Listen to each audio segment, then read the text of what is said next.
Olá, meus queridos alunos, saudação. Hoje eu quero falar um pouco a respeito do sistema endócrino como complemento das nossas aulas de anatomia. Bom, anteriormente já falamos a respeito da secreção de alguns hormônios e a funcionalidade de cada um, como no sistema reprodutor masculino e feminino. Falamos dos hormônios produzidos e secretados pela hipófise. Hoje, então, no sistema endócrino, vamos dar continuidade. Lembrando que a função das glândulas endócrinas são secretarem os hormônios diretamente na corrente sanguínea. Bom, os hormônios são substâncias químicas que afetam a atividade de outra parte do corpo, ou seja, um local-alvo. Em essência, os hormônios atuam como mensageiros e controlam e coordenam as atividades de todo o corpo. Ao atingir o seu local-alvo, cada hormônio se liga a um receptor muito parecido como uma chave, encaixada, portanto, numa fechadura. É como se nós pegássemos uma pequena chave que só vai abrir uma determinada fechadura, rodar aquela chave e adentrar a porta. Esse hormônio ele tem essa função de se ligar a um receptor que somente vai abrir de acordo com o seu local de encaixe. Assim que o hormônio se une ao seu receptor, ele transmite então uma mensagem que faz com que esse local-alvo execute uma ação específica. Os receptores hormonais podem estar localizados no núcleo ou na superfície de cada célula. E por fim, os hormônios controlam a função de todos os órgãos e afetam diretamente os processos, tal como o crescimento, o desenvolvimento, a reprodução e até mesmo as características sexuais de cada indivíduo.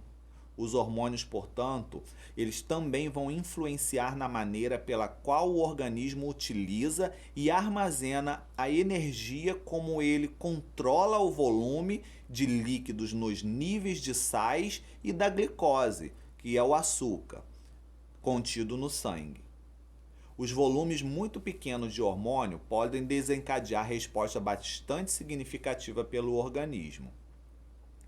Apesar de os hormônios circularem em todo o corpo, cada tipo de hormônio afeta apenas determinados órgãos e tecidos. Alguns hormônios afetam apenas um ou dois órgãos, ao passo de que outros hormônios afetam todo o corpo. Por exemplo, o hormônio estimulante da tireoide, produzidos na hipófise, afeta apenas a glândula tireoide. Por outro lado, o hormônio da tireoide, produzido na glândula tireoide, afeta células em todo o corpo e está envolvido em funções importantíssimas, tais como a regulação do crescimento das células, controle da frequência cardíaca e afeta a velocidade na qual as calorias são queimadas. A insulina, secretada pelas células das ilhotas do pâncreas, afetam o processo do metabolismo, da glicose, é óbvio, de proteínas e de gordura em todo o corpo. A maioria dos hormônios é derivado de proteínas. Outros são esteroides, ou seja, são substâncias lipídicas derivadas do colesterol. Então vimos a figura e mostramos então as glândulas exócrinas e as glândulas endócrinas, diferenciando onde as glândulas exócrinas têm um canal diretamente ao meio externo e as glândulas endócrinas são internamente. Tipos de glândulas. As glândulas exócrinas liberam sua secreção fora do corpo ou dentro de uma cavidade. Exemplo, as nossas glândulas salivares, sudoríparas e sebáceas, que eliminam então essas secreções para fora do corpo. Já as glândulas endócrinas liberam sua secreção ou hormônios, diretamente na corrente sanguínea, dentro do corpo. Então são chamadas de glândulas endócrinas, porque não exteriorizam essas substâncias. Já as glândulas mistas possuem uma região endócrina e outra região exócrina, como por exemplo o pâncreas, que fabrica a insulina, e o glucagon, que são dois hormônios importantíssimos para o organismo.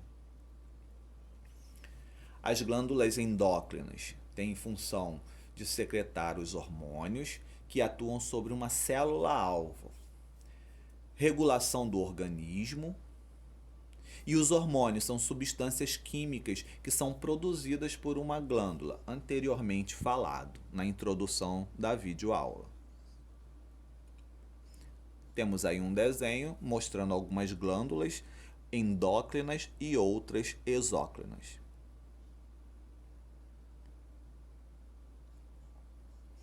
A hipófise, ela é formada por duas partes distintas, hipófise anterior e hipófise posterior. Situada na cavidade óssea abaixo do hipotálamo, e ela é designada uma glândula mestra do corpo, pois controla o funcionamento de outras glândulas.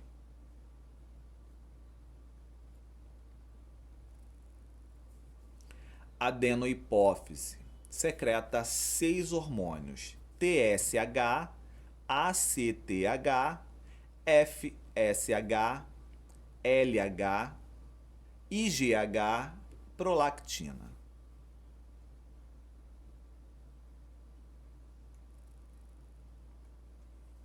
A hipófise posterior secreta 2 hormônios: o hormônio antidiurético, visto isso no sistema renal, e o hormônio chamado ocitocina. O IGH, que é o hormônio do crescimento, tem a função do crescimento dos ossos e da cartilagem de cada indivíduo, determinando o aumento e o tamanho do corpo. Se esse hormônio não trabalha coerente ao organismo, pode ter uma disfunção aí no crescimento de cada indivíduo. A diminuição deste hormônio, IGH, causa o nanismo no indivíduo. O aumento desse hormônio na infância pode provocar o gigantismo, uma pessoa muito alta. E o aumento no adulto pode provocar uma agromegalia, que é um crescimento das extremidades do corpo.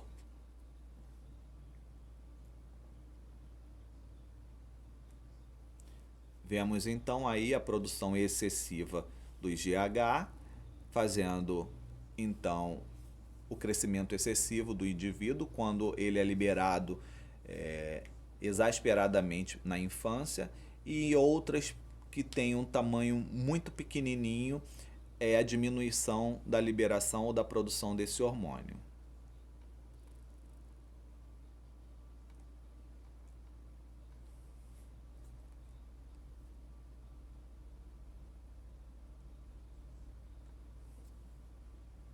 Hormônio prolactina.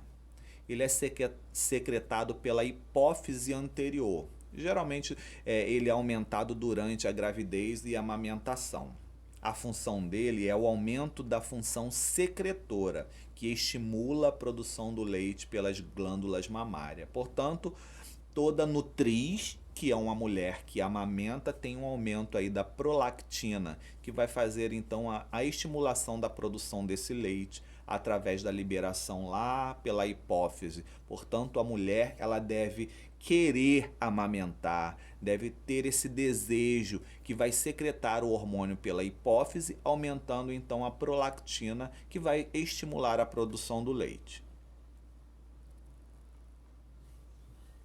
A hipófise posterior serve apenas como depósito de hormônios secretados pelo hipotálamo. Armazena 2 hormônios: o ADH, antidiurético, muito conhecido como vasopressina, e a ocitocina, que faz a estimulação aí da contração das glândulas mamárias, produzindo e ejetando o leite materno.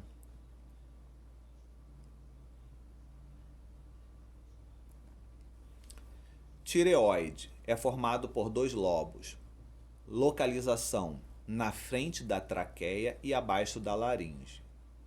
Hormônios mais importantes: triodotirotinina e a tiroxina. É chamado e conhecido como o famoso T3 e T4. Eles atuam sobre o metabolismo do corpo. Calcitonina diminui a taxa de cálcio no sangue.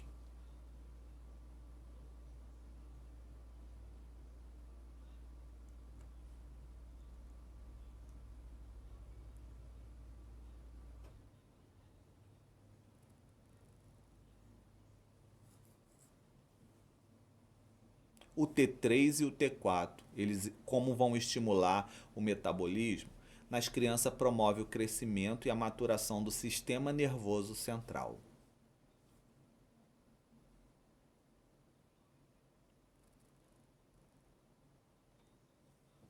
Disfunção da tireoide. Ouvimos muito falar sobre hipotireoidismo e hipertireoidismo. Então vamos tentar entender um pouquinho. Bom, vamos lá. A diminuição da produção do T3 e o T4, né, que vão apresentar sintomas aí de diminuição dos batimentos cardíacos, sonolência e tendência a engordar.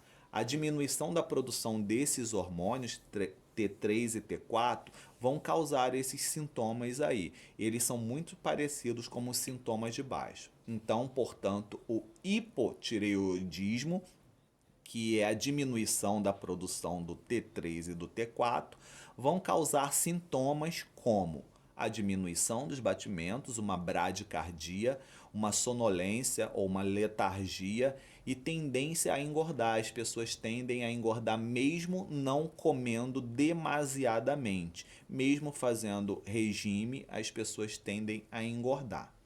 Já no hipertireoidismo, que é o aumento da produção desses hormônios T3 e T4, né, vão apresentar aí sintomas de aumento dos batimentos cardíacos, ou seja, uma taquicardia. Vai causar insônia no lugar de uma sonolência e tem tendência ao emagrecimento. As pessoas, por mais que tendem a se alimentar, tendem a emagrecer. Portanto, o hipotireoidismo e o hipertireoidismo têm funções totalmente opostas e temos que fazer a dosagem desse hormônio para uma boa qualidade de vida.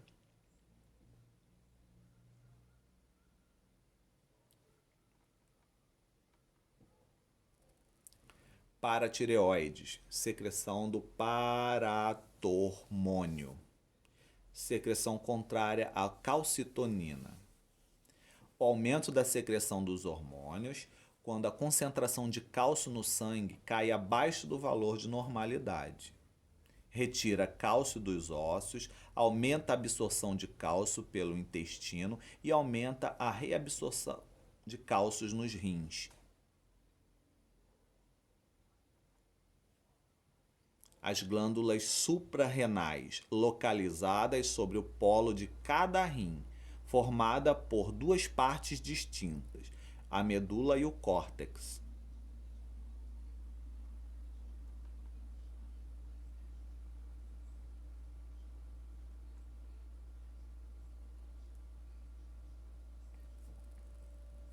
A adrenalina, que é chamado como hormônio do estresse, da luta, da fuga, aumenta a frequência cardíaca. Uma vez que esta adrenalina aumentada através destas glândulas, a frequência cardíaca ela também vai ser aumentada.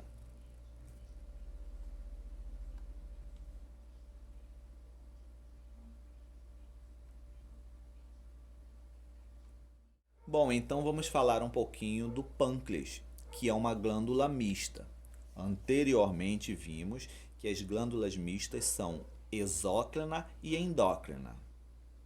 Esse pâncreas, ele faz a produção e secreta dois hormônios de extrema importância, que é a insulina e o glucagon.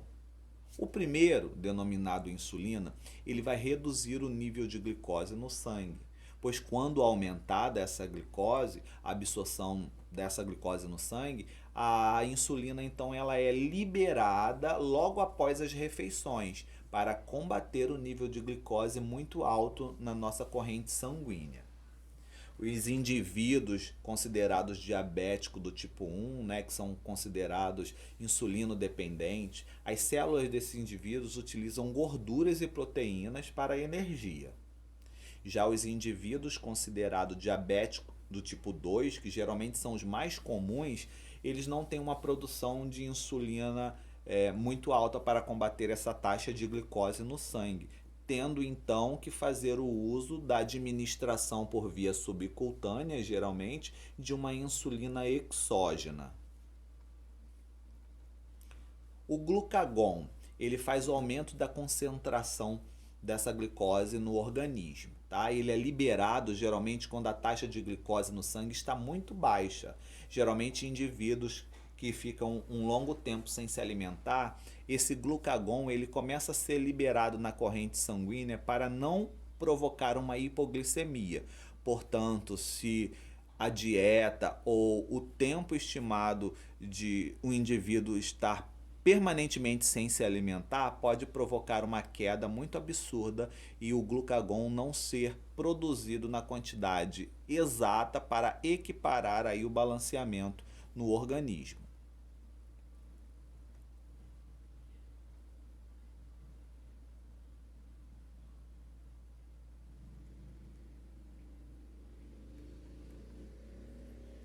Os testículos vão secretar o hormônio masculino, que é a testosterona. Secreção pelas células intersticiais, controle pela hipófise anterior, o hormônio FSH anteriormente visto e o LH, e tem a função de desenvolvimento das características secundárias masculinas e a diferenciação dos órgãos sexuais masculinos na gravidez. Já os ovários secretam o hormônio feminino chamado de estrogênio. O folículo ovariano após a ovulação secreta o progesterona, que é outro hormônio feminino. A regulação pelos hormônios hipofisários, também o FSH e o LH, tanto no homem quanto na mulher. Na mulher, ele tem a função de desenvolvimento das características secundárias femininas e a preparação do útero para então a gravidez. Muito obrigado por assistir a nossa aula e até uma próxima.